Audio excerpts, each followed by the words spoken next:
नमस्कार, स्वागत है आप सभी का और मैं हूं आपके साथ वक्ता। रुक करते हैं सुपरफास्ट खबरों की तरफ।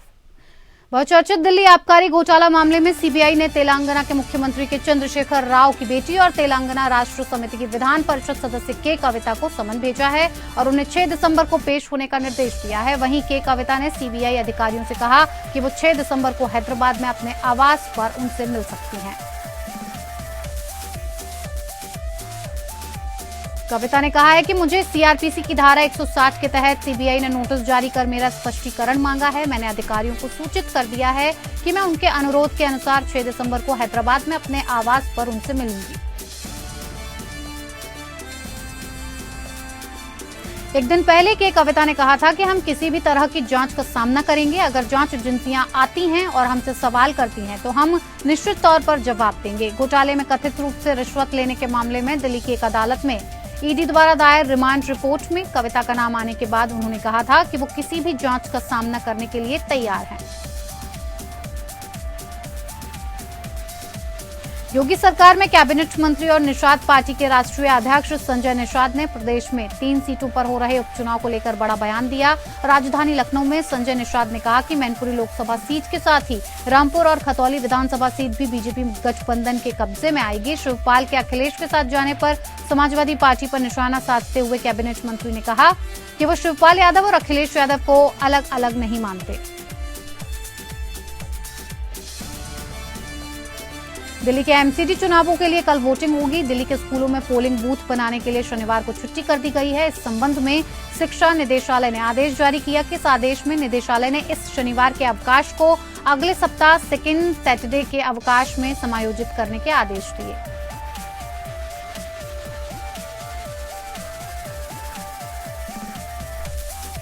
दूसरी तरफ पुलिस और प्रशासन ने भी अपनी ओर से लगभग सभी तैयारियां पूरी कर ली हैं। चुनाव आयोग के निर्देशन में स्कूलों में पोलिंग बूथ बनाने का काम शुरू कर दिया गया है। जानकारी के मुताबिक दिल्ली के सभी सरकारी और गैर सरकारी स्कूलों और अन्य सरकारी इमारतों में पोलिंग बूथ बनाए गए हैं।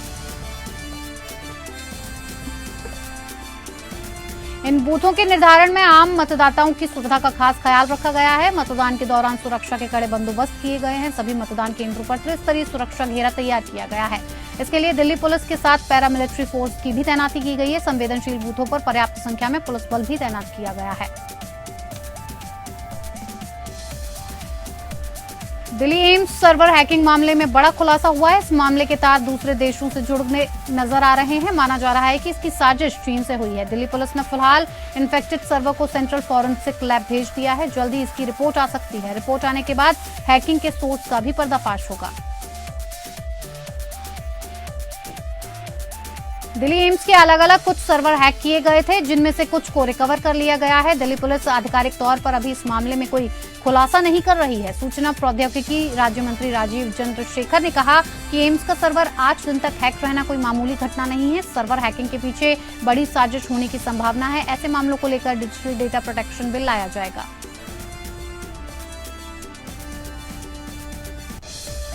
पश्चिम बंगाल के पूर्व मिदनापुर जिले में तृणमूल कांग्रेस के बूथ अध्यक्ष राजकुमार मन्ना के घर में शुक्रवार देर रात विस्फोट हो गया। हादसे में 2 लोगों की मौत हो गई, जबकि कई लोग घायल हो गए। धमाका इतना जोरदार था कि बूथ अध्यक्ष का पूरा घर ढह गया। हादसे की सूचना पर पहुंची पुलिस ने 3 शवों को कब्जे में लेकर पोस्टमार्टम के लिए भेज दिया,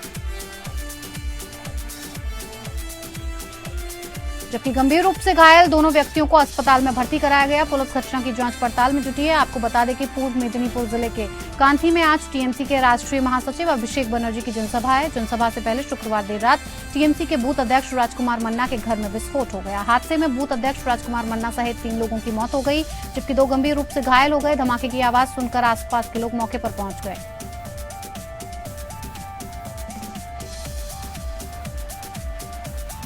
तमिलनाडु के मंदिरों में अब मोबाइल फोन ले जाने की इजाजत नहीं होगी, क्योंकि इस पर अब प्रतिबंध लगा दिया गया है। यानी अब भक्त मंदिरों में मोबाइल फोन के साथ एंट्री नहीं कर सकेंगे। अगर भगवान के दर्शन करने हैं तो भक्तों को अपना मोबाइल मंदिर परिसर से बाहर ही छोड़कर आना होगा। वो चाहे तो परिसर में बनाए जाने वाले फोन डिपॉजिट लॉकर में अपना फोन सुरक्षित रखवा सकते हैं, लेकिन उन्हें इसे अंदर ले जाने की इजाजत अब नहीं दी जाएगी।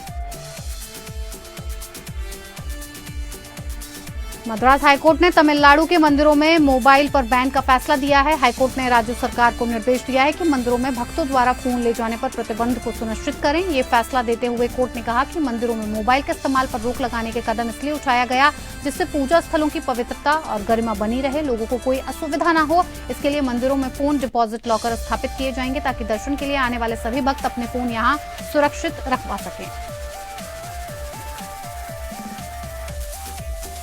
यूपी के पीलीभीत जनपद की तहसील अमरिया क्षेत्र के ग्राम निसरा में स्थित इंडियन राइस मिल में ओवर स्टॉक की शिकायत पर गन्ना विकास एवं चीनी मिल राज्य मंत्री संजय सिंह गंगवार ने छापा मारा। इस दौरान कई अनियमितताएं सामने आई, जिस पर मौके पर मौजूद सिटी मजिस्ट्रेट राजेश कुमार ने इंडियन राइस मिल को सील कर दिया।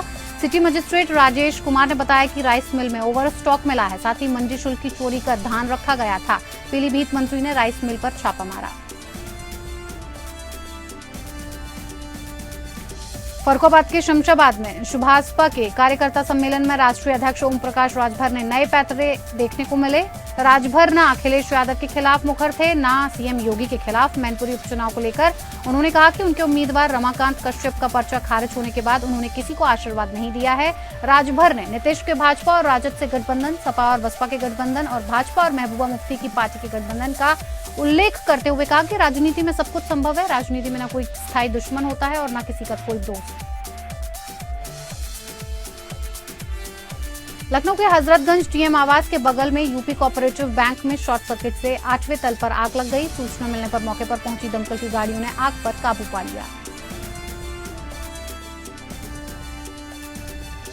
यूपी के सीएम योगी आदित्यनाथ के मुरादाबाद दौरे के दौरान एक बीमार महिला और पति सीएम से मिलने के लिए पहुंच गए और सीएम से मिलने की जिद करने लगे, लेकिन प्रशासन ने महिला और उसके पति को सीएम से मिलने की इजाजत नहीं दी, जिसके बाद महिला सीएम से मिलने की बात पर अड़ गई और हंगामा करने लगी। हंगामा होते ही प्रशासन ने महिला को उपचार के लिए जिला अस्पताल में भर्ती करा दिया, लेकिन महिला ने डॉक्टर्स पर रिश्वत मांगने का गंभीर आरोप लगाया। साथ ही जिला अस्पताल में बेहतर इलाज नहीं मिलने का भी आरोप दागा। श्रद्धा हत्याकांड में पुलिस को अहम जानकारी हाथ लगी है। पुलिस को वो हथियार मिल गया है जिससे आफताब ने श्रद्धा के शव के 35 टुकड़े किए थे। सूत्रों के मुताबिक जांच में पता चला है कि आफताब ने चाइनीज चापर से श्रद्धा की बॉडी के टुकड़े किए थे। सूत्रों के मुताबिक आफताब ने श्रद्धा की हत्या के बाद सबसे पहले श्रद्धा के हाथ के टुकड़े किए। नार्को टेस्ट में उसने बताया कि उसने जिस छोटी आरी से श्रद्धा की बॉडी काटी थी उसे कहां फेंका था। पुलिस अब उस लोकेशन पर उस हथियार की तलाश कर रही है। पुलिस ने आफताब के फ्लैट से कई धारदार हथियार बरामद करने का दावा किया है। ये भी कहा जा रहा है कि उन्हीं हथियारों से श्रद्धा की बॉडी के टुकड़े किए गए थे। अब पुलिस ये पता लगाने की कोशिश कर रही है कि आफताब ने ये चापड़ कहां से खरीदा था। ललितपुर में हाई स्कूल की छात्रा के साथ 4 युवकों ने सामूहिक रूप से दुष्कर्म की घटना को अंजाम दिया। आरोपियों ने छात्रा का अश्लील वीडियो बना लिया। ब्लैकमेलिंग कर 6 महीने तक आरोपी छात्रा के साथ यौन शोषण करते रहे। छात्रा के गर्भवती होने पर दवा खिलाकर गर्भपात करा दिया। पूरे घटनाक्रम में मोहल्ले की एक महिला की सहभागिता भी उजागर हुई है। मामले में पुलिस अधीक्षक का कहना है कि एक प्रार्थना पत्र दिया गया है। इसमें 4 लड़कों के साथ सामूहिक दुष्कर्म करने का आरोप है। प्रार्थना पत्र के आधार पर मुकदमा पंजीकृत किया गया है। जौनपुर लाइन बाजार थाना क्षेत्र के कंधरपुर हाईवे पर गलत दिशा से आ रही तेज रफ्तार ट्रक ने बोलेरो को जोरदार टक्कर मारी। हादसे में 2 महिला समेत 2 लोगों की मौके पर मौत हो गई, जबकि 8 लोग गंभीर रूप से घायल हो गए। सूचना पर पहुंची पुलिस द्वारा एम्बुलेंस बुलाकर सभी घायलों को जिला अस्पताल में भर्ती कराया गया। घटना की जानकारी देते हुए SP city doctor Sanjay Kumar ने बताया कि एक परिवार द्वारा मां शीतला चौकिया धाम का दर्शन करके लौट रहे परिजनों का कंधरपुर हाईवे के पास विपरीत दिशा से आ रही ट्रक ने बोलेरो सवार को टक्कर मार दी, जिसमें 2 महिलाओं की मौके पर मौत हो गई और बोलेरो में सवार 8 लोग गंभीर रूप से घायल हो गए।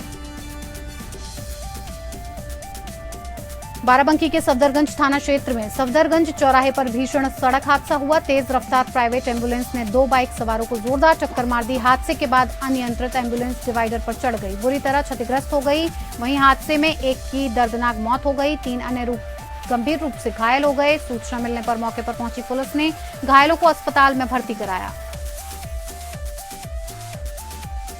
बलिया में एसटीएफ टीम और सदर कोतवाली पुलिस ने नशा तस्करों के खिलाफ अभियान चला रखा है। अभियान के तहत संयुक्त टीम ने नशा तस्करी करने वाले 2 आरोपियों को गिरफ्तार किया है। टीम ने आरोपियों के पास से 2 कुंटल 65 किलो 600 ग्राम अवैध गांजा, गाड़ी और 2 मोबाइल फोन बरामद किए हैं। मथुरा थाना महावन इलाके में सनसनीखेज वारदात सामने आई है, जहां जंगल गई नाबालिग लड़की की रेप के बाद हत्या कर दी गई। परिजनों ने आरोपियों की गिरफ्तारी और फांसी की सजा की मांग की है। घटना के बाद से इलाके में आक्रोश और दहशत का माहौल है। चमोली के 28 वर्षीय विपिन रावत मौत मामले में तूल पकड़ लिया है। बद्रीनाथ विधायक के 7 लोगों ने की आरोपियों को सख्त सजा देने की मांग। तो वहीं कांग्रेस अध्यक्ष करण माहरा हत्या के विरोध में महंत इंद्रेश हॉस्पिटल के बाहर धरने पर बैठे। इस मामले में चौकी इंचार्ज को सस्पेंड कर दिया गया। 23 नवंबर को गांधी रोड पर विपिन रावत के साथ मारपीट हुई थी। परिजनों ने पुलिस पर हल्की धाराओं के तहत मामला दर्ज करने और मामले को रफा दफा करने का आरोप लगाया। अमरोहा के हसनपुर थाना क्षेत्र के गांव शाहपुर खुर्द इलाके में पेड़ पर युवक का शव लटका मिला। हत्या करके शव को पेड़ पर लटकाने की आशंका जताई जा रही है। मृत युवक का जमीन को लेकर विवाद चल रहा था। सूचना मिलने पर मौके पर पुलिस पहुंच गई।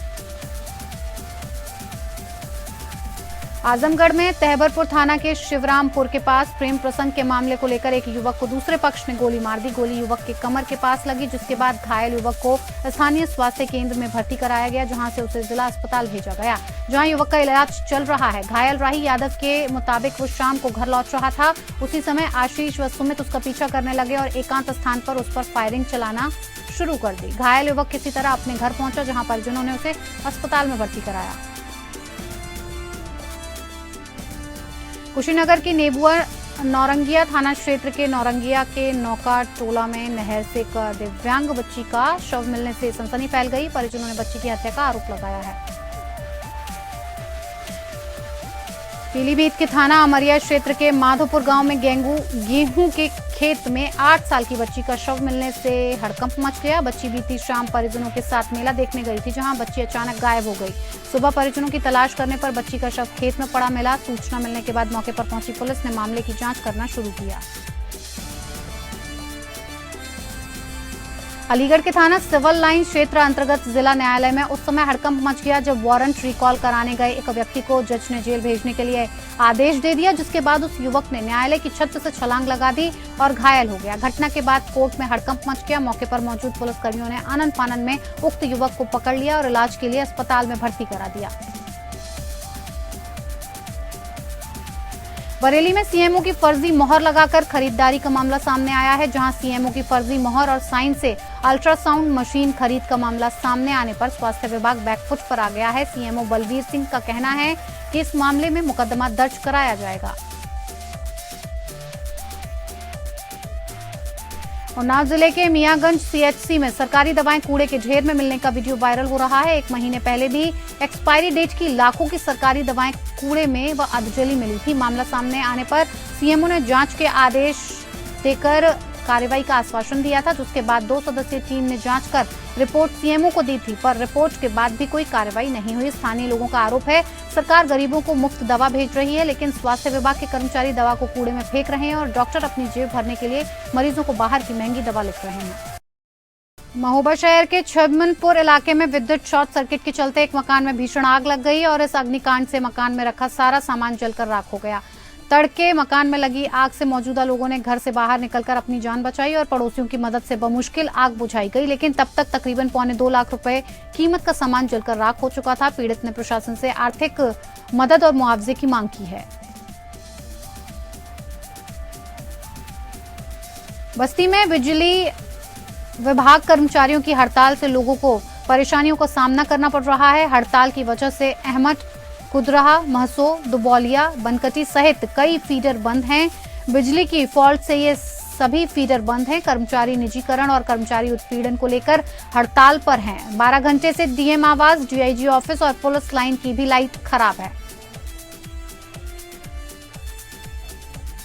हमीरपुर जिले से कानपुर में 2016 के दौरान हुई सेना भर्ती के मामले में सीबीआई ने 40 आरोपियों के खिलाफ एफआईआर दर्ज की थी। सीबीआई की शुरुआती जांच में सामने आया कि इस भर्ती में रिश्वत देकर फर्जी दस्तावेजों के जरिए 34 लोगों ने परीक्षा पास की थी, जिसमें 30 लोगों ने ज्वाइन कर ट्रेनिंग भी की है। तो वहीं सभी निवास प्रमाण पत्र हमीरपुर से जारी होने पर सीबीआई की टीम ने जिले में डेरा डाल दिया और लेखपाल, ग्राम प्रधान और सभासदों को तलब किया है। गोंडा के नगर कोतवाली अंतर्गत महाराजगंज पुलिस चौकी क्षेत्र पटेल नगर इलाके में दबंगों ने घर के बाहर सड़क पर खड़े युवक पर फिल्मी स्टाइल में हमला कर दिया। युवक पर लोहे की रॉड से किया जोरदार हमले में युवक को आई गंभीर चोट। घायल युवक का जिला अस्पताल में इलाज चल रहा है। राजस्थान बीजेपी प्रदेश अध्यक्ष ने 51 जन आक्रोश रथों को हरी झंडी दिखाकर जन आक्रोश रैली का आगाज किया है। बीकानेर में जूनागढ़ के आगे भाजपा महिला मोर्चा सदस्यों ने जन आक्रोश रथ का तिलक लगाकर स्वागत किया और भाजपा कार्यकर्ताओं ने जोश खरोश के साथ नारेबाजी करते हुए रथ को आगे रवाना किया। बीकानेर भाजपा जिलाध्यक्ष अखिलेश प्रताप सिंह ने बताया कि बीकानेर जिले की 5 विधानसभा सीट के सभी गांवों और ढांडी चौपाल जाकर लोगों को सरकार की विफलता बताएंगे। उन्होंने बताया कि पार्टी ने राज्य सरकार के खिलाफ चार्जशीट बनाई है जिसकी जानकारी जनता को दी जाएगी। बीजेपी नेता ने कांग्रेस सरकार पर वादा खिलाफी का आरोप लगाते हुए कहा कि किसानों को कर्ज माफी के वादे किए गए थे, उनसे मुकर रहे हैं। बेरोजगारी को रोजगार भत्ता देने की बात कही थी, बेरोजगारों को रोजगार नहीं मिल रहा है। आज राज्य में अराजकता भ्रष्टाचार बढ़ रहे हैं। उन्होंने बताया कि बीजेपी सरकार की विफलता को लेकर जनता के बीच जाएगी और विधानसभा चुनाव में अधिक से अधिक वोट देकर बीजेपी की सरकार बनाने की अपील करेगी।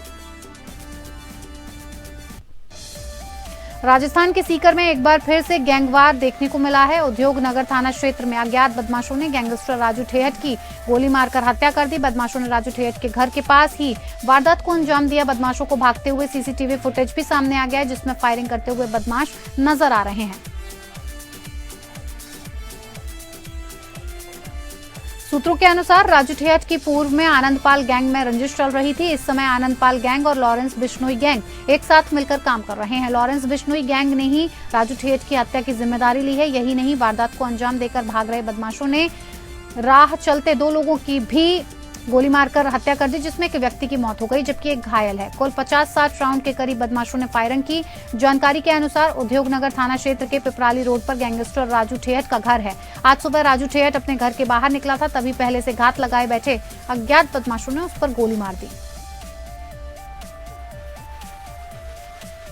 रामगढ़ थाना पुलिस ने सोशल साइट के माध्यम से सेक्स चैट कर ब्लैकमेल कर लोगों से पैसे ऐंठने वाले 3 शातिर बदमाशों को दबोच लिया है और उन्हें गिरफ्तार कर लिया। तीनों बदमाश रामगढ़ कस्बे में किराए का मकान लेकर OLX पर लोगों के साथ ठगी करने और सोशल साइट के माध्यम से सेक्स चैट कर लोगों को ब्लैकमेल करने का काम करते थे। गुप्त सूचना पर पुलिस ने कार्रवाई करते हुए तीनों आरोपियों को गिरफ्तार कर लिया। छत्तीसगढ़ के मुख्यमंत्री भूपेश बघेल ने विधानसभा के विशेष सत्र के दूसरे दिन 4,337 करोड़ 75,93,832 रुपए के अनुपूरक बजट का प्रस्ताव प्रस्तुत किया है। मुख्यमंत्री इसमें रखे प्रावधानों के बारे में बताया। द्वितीय अनुपूरक को मिलाकर बजट का आकार अब 1,11,000 करोड़ से ज्यादा का हो जाएगा। छत्तीसगढ़ विधानसभा के विशेष सत्र के दूसरे दिन सदन में जोरदार हंगामा हुआ। मंत्री शिवकुमार डहरिया और अजय चंद्राकर के बीच सदन में हाथापाई की नौबत आ गई। कैबिनेट मंत्री ने विपक्षी सदस्य को देख लेने की बात कह डाली। इसके बाद विधानसभा की कार्यवाही 10 मिनट के लिए स्थगित कर दी गई। इस बीच शिव डहरिया ने विपक्ष को चुनौती दे दी है। उसके बाद अजय चंद्राकर और ब्रजमोहन अग्रवाल सवाल जवाब करने लगे। इधर डहरिया भी उनकी तरफ तेजी से बढ़े। दोनों एक दूसरे से टकराए। इससे पहले दूसरे विधायक बीच बचाव करने के लिए पहुंच गए। हेमंत सरकार जन आशीर्वाद जोहार यात्रा की शुरुआत गढ़वा से 8 दिसंबर से कर रही है। इस यात्रा की अगुवाई मुख्यमंत्री हेमंत सोरेन खुद करेंगे। इसके साथ इस यात्रा में महागठबंधन के सभी मंत्री, सांसद और विधायक शामिल होंगे। जन आशीर्वाद जोहारा यात्रा सरकार के 3 साल पूरे होने से ठीक पहले निकाली जा रही है। ये यात्रा 3 चरणों में पूरी की जाएगी। यात्रा के दौरान लोगों की समस्याओं को सुना जाएगा। साथ ही यात्रा में चलने वाले सभी लोग रात्रि विश्राम भी क्षेत्र में ही करेंगे। चलिए, सुपरफास्ट खबरों में मेरे साथ फिलहाल इतना ही। मुझे दीजिए इजाजत। नमस्कार।